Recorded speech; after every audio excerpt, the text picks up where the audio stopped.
Hey, this is Canary Quilts, and I am working on the Fat Quarter Shop exclusive 2023 Designer Mystery Block of the Month. It's taken me about a year and a half to spit that all out at once. We are on block number 6, and it's called Peony. It was designed by Joanna Figueroa from Fig Tree Quilts. FigTreeandCompany.com. I'm sorry. There you go. I will have all her information down below so you can check her out. And if you've watched me, I call these my comfort blocks. They are so much fun to put together each month. They're not too hard, not too easy, and the colors are gorgeous, and I feel very accomplished when I'm done with these. So what I'm going to do today, and full disclosure, I got a new microphone, and I guess I didn't know how to use it, so I didn't record audio, so I'll be narrating what I'm doing. But it doesn't take very long. I'm going to just kind of show you how I put it together. It's per the pattern, but I kind of consolidate a lot of steps. So I like to do that. So I show you how I do that. Hit the subscribe button, notification bell, and you get notified when I do these blocks. If you want to watch this go together, if you're doing it with me, or you're just doing it and you're watching the video. And we can have fun together here. I have lots of other stuff I'm doing. I am going to be having my Birds of a Feather come out soon. And that's going to be block number 11 for 2023, and it's based on the barn owl colors, and it's going to be really pretty. I wasn't sure about brown, but it's going to be really pretty. And I'm doing my mini charm tumbling block right now, and then over here's all the rest of the first 5 blocks of the Designer Mystery Block of the Month. So hit the subscribe button, and we'll have some fun. But anyway, let's get started on the block. Okay, to get started on our block, I've gone ahead and I've cut all the pieces out, and you really do get enough fabric in this each kit each month to make 2 of these blocks. But it's pretty much just some rectangles and squares. We got some flying geese and some flip and stitches, and not too much to put together. So I'm going to consolidate some steps. I'm going to take the A's and C's out because those are just patches we're going to need later, and the center square we won't need. So I'm just going to get set up to show you how I'm going to do my flying geese and stitch and flips. All right, I've laid it out so my flying geese units are on the left side. That's a B and D. And the F and H are going to be the stitch and flips that we're going to be doing. And it's kind of a puzzle. You have to figure out which squares go to which rectangles. But once you got that figured out and get it laid out, pretty good to go. So I've gone ahead and I marked diagonals on the back of all of these squares. So I'm going to start up here with my first flying geese. You can see the diagonal on the back. I'm going to line it up with the rectangle, and there's 4 of them. So we'll have 4 of this flying geese sets with 2 white corners.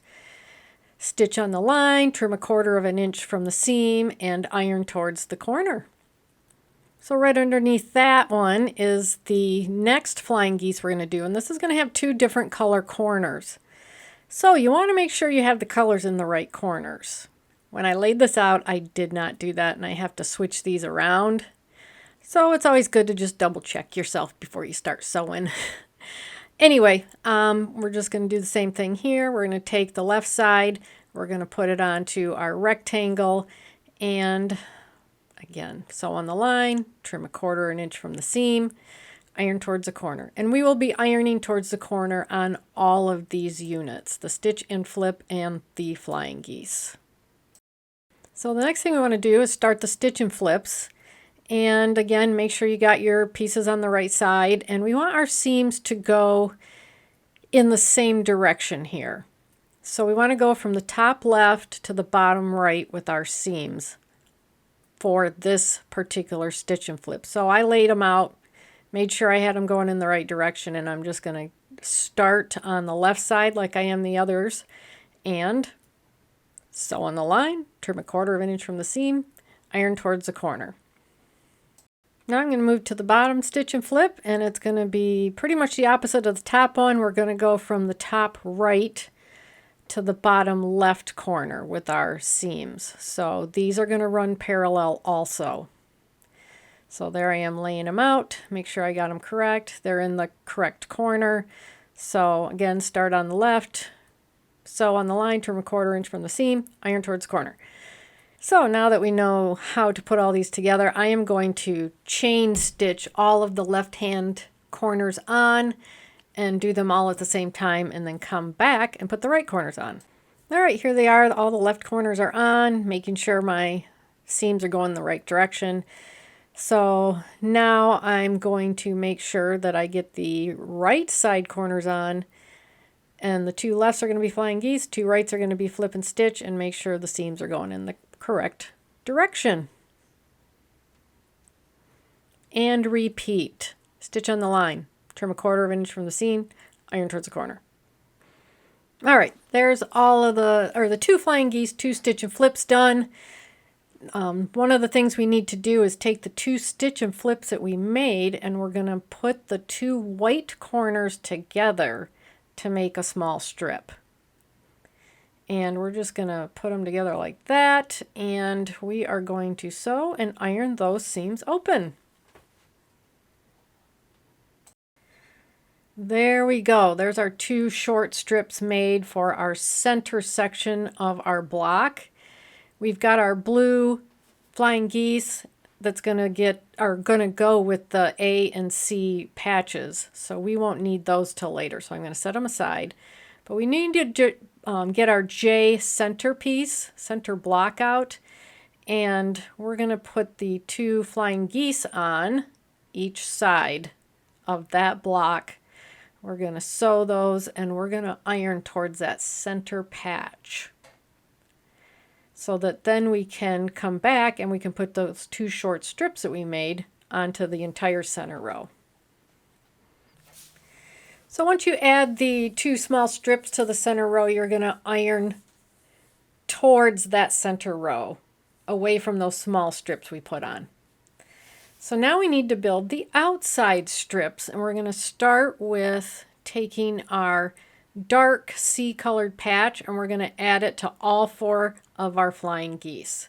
So that will give us a start. It will complete our short rows, and then it will give us a start onto our long rows that we have to make.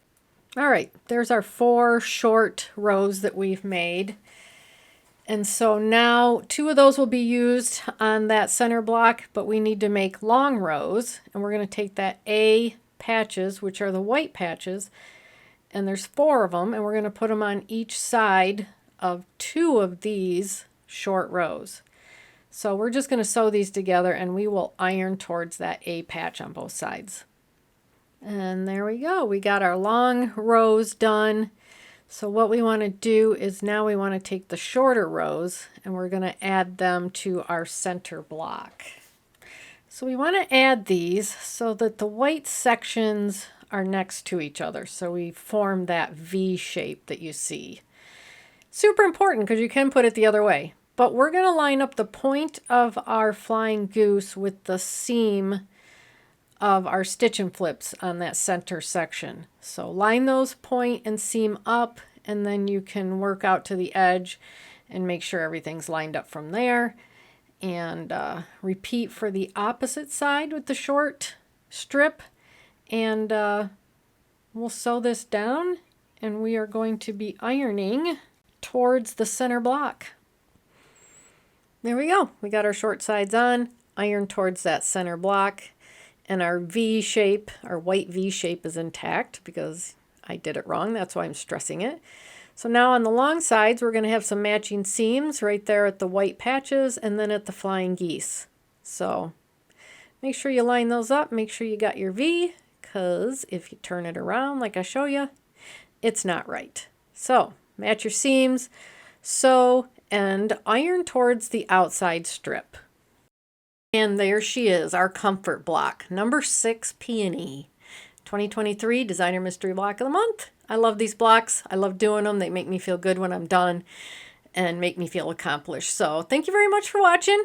Hit the subscribe button, notification bell, and you can hang out with me while I do the rest of these blocks. And hopefully next month I will be doing some finishing on these blocks so you can see what that looks like. So I had a blast making the block. I had a blast making the video, and I'll see you in the next one. Bye.